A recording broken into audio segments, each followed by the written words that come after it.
রাধে রাধে বন্ধুরা, শুভ দুপুর। প্রভু কথামৃত স্মৃতিচারণ একাদশ খণ্ড থেকে আজকে পাঠ করছি। গুরু কৃপা ভজনের মূল। তা ভজন ছাড়া, অনুশীলন ছাড়া তার তত্ত্ব এ কখনোই হৃদয়তে প্রবেশ করবে না।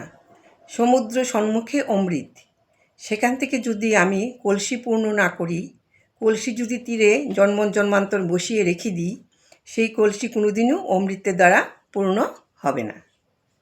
থাক না সমুদ্র অমৃতে, কিন্তু কলসি কোনোদিন পূর্ণ হবে না।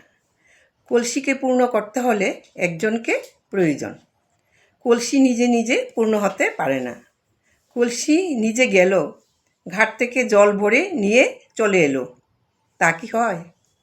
একজন সেই কলসিকে ধরে পূর্ণ করে আবার জাগা মতো বসিয়ে দিলে সেই পূর্ণ কুম্ভ বলে প্রতিষ্ঠিত হলো। তাই ওই যে হৃদয় পাত্র, ওই হৃদয় পাত্র যদি কৃষ্ণ কথামৃত রূপ অমৃত সিন্ধুর তীরেতে অনন্তকাল ধরে পড়ে থাকে, তাহলে সেই হৃদয় পাত্র কখনো কৃষ্ণ কথামৃতে, লীলামৃতে, তত্ত্বামৃতে পরিপূর্ণ হবে না। কলসি যেমন নিজে নিজে পূর্ণ হতে পারে না, একজনকে পূর্ণ করে আনতে হয়।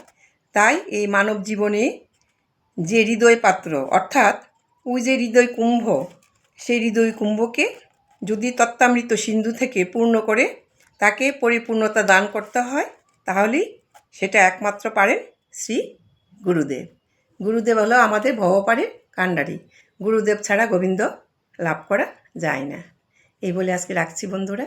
তোমাদের পাঠ কেমন লেগেছে কমেন্ট করে জানাবে। রাধে রাধে।